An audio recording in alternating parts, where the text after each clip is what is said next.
So this is the 31st running of the Air New Zealand Wine Awards. We'll be judging over 1,350 wines over 3 days. We've got 26 judges from all over New Zealand and the world judging day one, first bracket, which is Sauvignon Blanc. And it's going to be a really interesting week of judging because we've had 3 or 4 amazing years in New Zealand with our vintages, and Sauvignon Blanc's sort of the kickstart of the show, and it's one of the most important styles obviously for New Zealand, so we're right into the first day of that.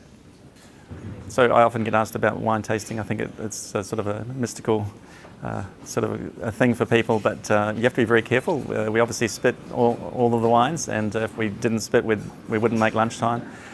It can be a little bit of a speed date tasting wine, so we have to be careful that we get to know the wine a little better than that. Anybody that wins a medal, particularly a gold or a trophy from this show, you can guarantee that it's been a stringent process, and they can be very proud of their award and trophy.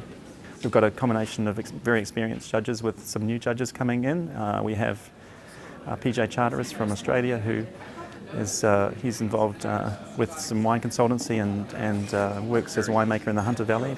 We have Elaine Shukan Brown from the US, and she is a wine commentator and a very good wine judge. And we have Sarah Knowles, who's an MW, a Master of Wine, and she is our New Zealand wine buyer for the Wine Society in the UK.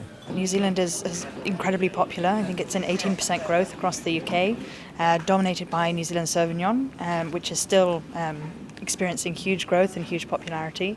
At the Wine Society where I work, New Zealand wine is also in double-digit growth.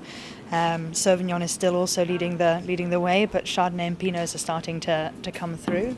I think the UK market is pretty much in love with the consistency and aromatic style of Sauvignon, but starting to experiment with a few other great varieties from the same regions. Some of the newer things that we're discovering with our wines from New Zealand are the Pinots. So there's a real focus on regionality with Pinot, and so I think there's an understanding that there's a difference between Pinots made in Martinborough and Central Otago, for instance. We find that Marlborough Pinot tends to be very popular at a more commercial price point, which is definitely opening doors to the other styles at a higher price point. And perhaps Pinot going forward will be a more interesting fine wine proposition.